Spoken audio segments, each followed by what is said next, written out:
Hi welcome back to Naksha YouTube channel. ನಮ್ಮನೆ ತರಕಾರಿ ಸಾಂಬಾರಿಗೆ ಮತ್ತು ಮಟನ್ ಸಾಂಬಾರಿಗೆ ಚಿಕನ್ ಸಾಂಬಾರಿಗೆ ಎಲ್ಲ ಒಂದೇ ಸಾಂಬಾರು ಪುಡಿ. ಅದು ಹೇಗೆ ಮಾಡೋದು ಅಂತ ನೋಡೋಣ ಬನ್ನಿ. ಮೊದಲು ನಾನು 1 kg ಸಾಂಬಾರು ಪುಡಿ ಮಾಡಿಸ್ತಾಯಿದ್ದೀನಿ.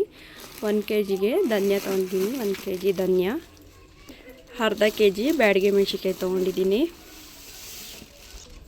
1/4 kg ಖಾರದ ಮೆಣಸಿನ್ಕಾಯಿ ತೊಗೊಂಡಿದ್ದೀನಿ. ಸಾಕು 1 kgಗೆ 1/4 kg ಖಾರದ ಮೆಣಸಿನ್ಕಾಯಿ, ಅರ್ಧ kg ಗುಂಡೂರು ಮೆಣಸಿನ್ಕಾಯಿ ತೊಗೊಂಡಿದ್ದೀನಿ, ಅರ್ಧ kg ಕಡಲೆಬೇಳೆ ಅರ್ಧ kg ತೊಗೊಂಡಿದ್ದೀನಿ, ಕಡಲೆಕಾಳು ಅರ್ಧ kg ತೊಗೊಂಡಿದ್ದೀನಿ, ಹೆಸರುಬೇಳೆ 1/4 kg, 1/4 kg ಮೆಣಸು ತೊಗೊಂಡಿದ್ದೀನಿ, ಜೀರಿಗೆ ತೊಗೊಂಡಿದ್ದೀನಿ 1/4 kg, ಚಕ್ಕೆ ಮತ್ತು ಲವಂಗ 50 ರೂಪಾಯಿಗೆ ತೊಗೊಂಡಿದ್ದೀನಿ, ಗಸಗಸೆ 50 ಗ್ರಾಮು, ಮೆಂತ್ಯ 50 ಗ್ರಾಮ್, ಸಾಸಿವೆ 50 ಗ್ರಾಮ್, ಅರಿಶಿನದ ಕೊಂಬು 50 ಗ್ರಾಮ್ ಮತ್ತು 1/4 kg ಅಕ್ಕಿ ತೊಗೊಂಡಿದ್ದೀನಿ.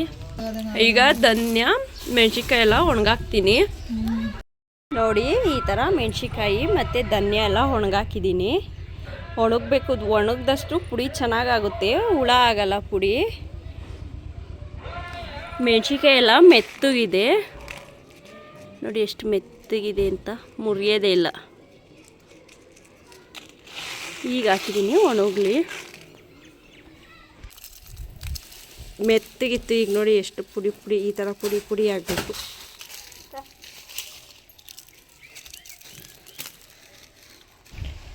ಒಲೆಯಲ್ಲಿ ಉರಿತಾ ಇದ್ದೀವಿ ಧನಿಯಾ. ಈಗ ಒಲೆ ಹಚ್ಕೊಂಡು ನೋಡಿ ಈ ಥರ ಸ್ವಲ್ಪನೇ ಹಾಕಬೇಕು ಧನಿಯಾ. ಉರಿನೂ ಅಷ್ಟೇ ಜಾಸ್ತಿ ಕೊಡಬಾರ್ದು, ಸ್ವಲ್ಪ ಹಾಕ್ಕೊಂಡು ಉರಿಬೇಕು, ಸಣ್ಣ ಉರಿಲೇನೆ. ಗ್ಯಾಸು ಕೈ ಆಡ್ತಾ ಇರಬೇಕು, ಇಲ್ಲಾಂದರೆ ಸೀದೋಗ್ಬಿಡುತ್ತೆ ಧನಿಯಾ, ಗಮ್ ಅಂತ ಸ್ಮೆಲ್ ಬರುತ್ತೆ. ಬಿಸಿಲಲ್ಲೂ ಒಣಗಿಸಿದ್ದೆ, ಆದ್ದರಿಂದ ಸ್ವಲ್ಪನೇ ಉರಿದ್ರು ಸಾಕು, ಬೆಚ್ಚಗಾಗಂಗೆ.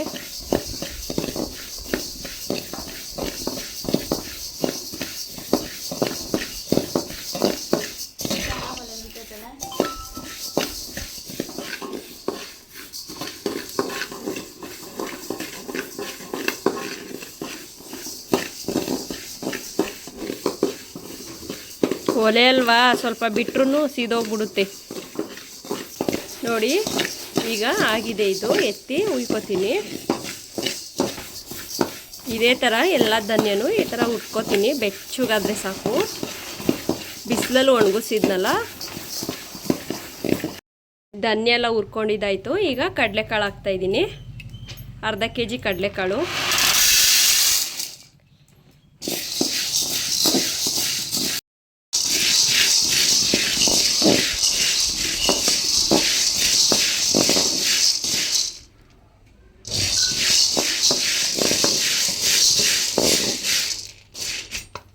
ಈಗ ಮೆಣಸಿನ್ಕಾಯಿ ಎಲ್ಲನೂ ಪುಡಿ ಮಾಡ್ಕೋತೀವಿ.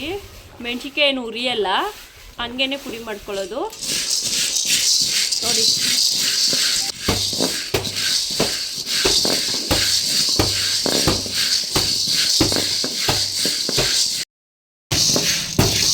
ನೋಡಿ ಹಾಕ್ತಾ ಇದೆ ಇದು. ಇದೆಲ್ಲ ಕಡಲೆಕಾಳು ಇದೆಯಲ್ಲ, ಎಲ್ಲ ಒಡ್ಕೊಂಡು ಈ ಥರ ಆಗಬೇಕು.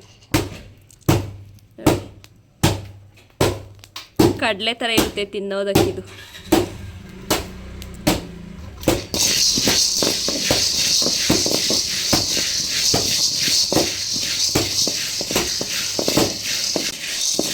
ನೋಡಿ ಈಗ ಇದಾಗಿದೆ ಕಡಲೆಕಾಳು. ಇದನ್ನ ಸುರ್ಕೋತೀನಿ. ಈಗ ಇದ್ರೊಳಗಡೆ ಮಿಕ್ಸ್ ಮಾಡ್ಕೋತೀನಿ. ಕಡಲೆಬೇಳೆ ಅರ್ಧ kg ಹಾಕ್ತಾಯಿದ್ದೀನಿ. ಇದು ಅಷ್ಟೇ ಹುರ್ಕೋತೀನಿ.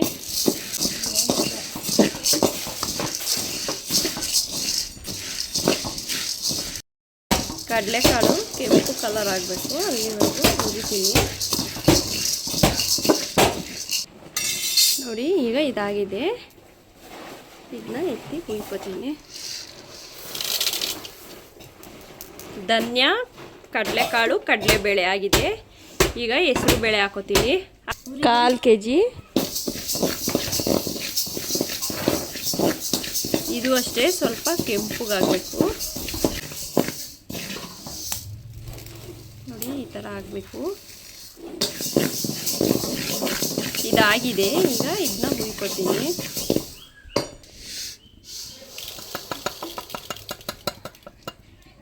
ಈಗ ಇದಕ್ಕೆ ಜೀರಿಗೆ ಹಾಕೋತೀನಿ. ಜೀರಿಗೆ 100 ಗ್ರಾಮು.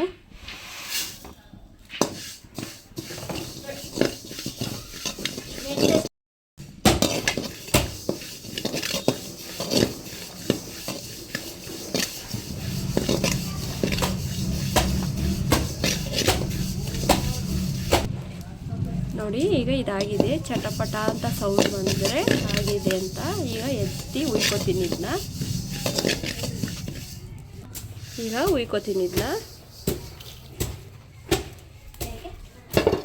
ಈಗ ಇದಕ್ಕೆ ಮೆಣಸು ಹಾಕೋತೀನಿ.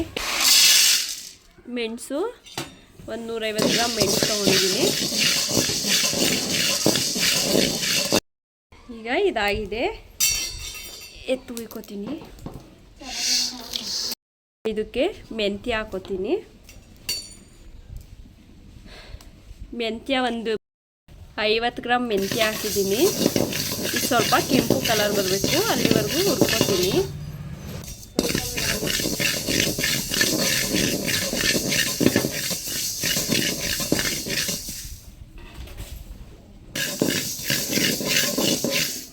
ನೋಡಿ, ಈಗ ಮೆಂತ್ಯ ಆಗಿದೆ, ಕೆಂಪು ಬಣ್ಣ ಬಂದಿದೆ. ಈಗ ಇದನ್ನ ಇದ್ರೊಳಗಡೆ ಹಾಕತ್ತೀನಿ.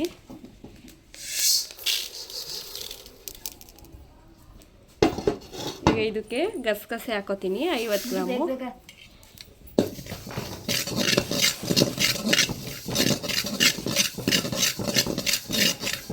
ಇದು ಅಷ್ಟೇ ಕೆಂಪು ಬರಬೇಕು ಗಸಗಸೆ.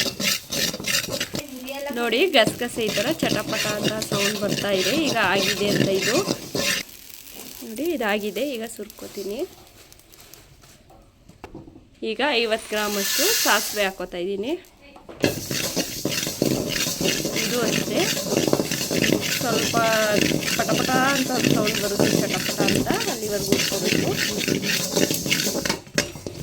ಸೌಂಡ್ ಬರ್ತಾ ಇದೆ. ಇದನ್ನ ಹಾಕೋತೀನಿ ಇದ್ರೊಳಗಡೆ.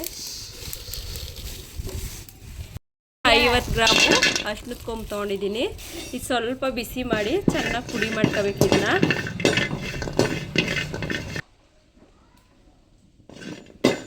ಸುಮ್ಮನೆ ಬಿಸಿಗಾದರೆ ಸಾಕು. ಈಗ ಇದನ್ನ ಇಟ್ಕೊಂಡು ಪುಡಿ ಮಾಡ್ಕೊತೀವಿ. ಅದಕ್ಕೆ 50 ಗ್ರಾಮು ಚಕ್ಕೆ ಮತ್ತು ಲವಂಗ ಮಿಕ್ಸು 50 ಗ್ರಾಮ್ ಹಾಕ್ತಾಯಿದ್ದೀನಿ. ಈಗ ಸುಮ್ಮನೆ ಬಿಚ್ಚು ಮಾಡ್ಕೊತೀನಿ.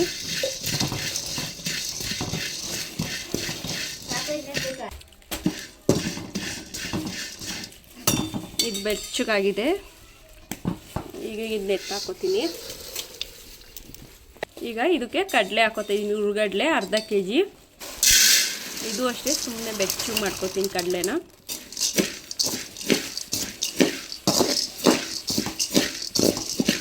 ಕಡಲೆ ಸುಮ್ಮನೆ ಬಿಸಿ ಆದರೆ ಸಾಕು. ಬಿಸಿಯಾಗಿದೆ. ಈಗ ಇದ್ರೊಳಗಡೆ ಹಾಕ್ತೀನಿ. ಈಗ 1 ಪಾವ್ ಅಕ್ಕಿ ಹಾಕ್ತಾಯಿದ್ದೀನಿ. ಅಂದರೆ ಒಂದು 1/4 kg ಅಷ್ಟು ಅಕ್ಕಿನ ಈಗ ಹುರ್ಕೋತೀನಿ. ಸಣ್ಣ ಹುರಿಬೇಕು. ಅಕ್ಕಿ ಹುರಿದಾಗಿದೆ. ಈಗ ಅಕ್ಕಿ ಹಾಕೋತೀನಿ.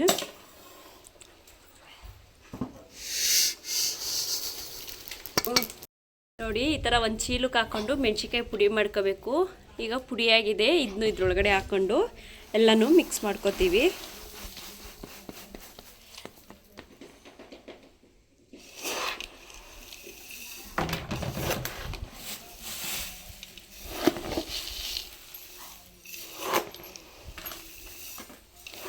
ಇದು ಬಂದ್ಬಿಟ್ಟು 1 kg ಧನಿಯಾ ತೊಗೊಂಡು ಮಾಡಿಸಿರೋ ಪುಡಿ.